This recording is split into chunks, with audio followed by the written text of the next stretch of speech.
Lumakas pa at isa ng tropical storm ang bagyong Salome habang tinutumbok ang Batanes. Signal number 1 at 2 nakataas na sa ilang lugar sa bansa. Ang update sa lagay ng panahon, alamin natin kay Pag-asa Weather Specialist Benji Estareja. Magandang umaga po. Magandang umaga po sa inyo. Sa ngayon po, si bagyong Salome ay nasa coastal waters ng Batanes.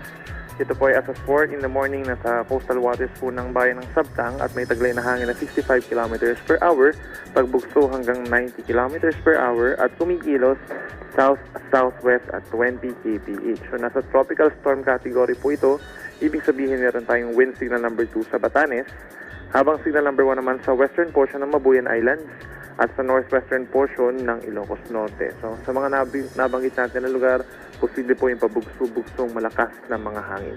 Samantala yung mga pagulan, concentrated din dun sa malapit sa bagyo. No? So dito sa may Batanes, mainland Babuyan Islands, mainland Cagayan, Apayao at Ilocos Norte, aasahan yung kalat-kalat ng mga pagulan at mga thunderstorms sa susunod na 24 oras.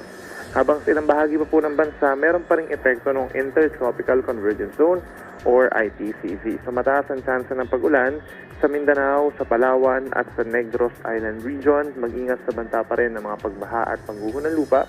Habang natitirang bahagi ng bansa ay partly cloudy to cloudy skies at may chance lamang ng mga saglit na ulan at mga localized thunderstorms. Base po sa latest track ng Pag-asa, inaasahan ng pagkilos ng bagyo patimog kanluran pa rin.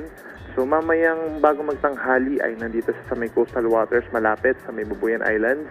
Pagsapit naman ng hapon nandito sa may kanluran ng Ilocos Norte hanggang sa makarating po ng West Philippine Sea mamayang gabi at posible na humina pa bilang isang tropical depression. And by tomorrow naman po, hihina pa ito lalo bilang isang low pressure area. So lagi magkatabi sa ating mga updates kada 3 oras.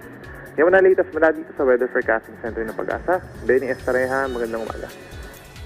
Maraming salamat Pag-asa Weather Specialist Benny Estareja.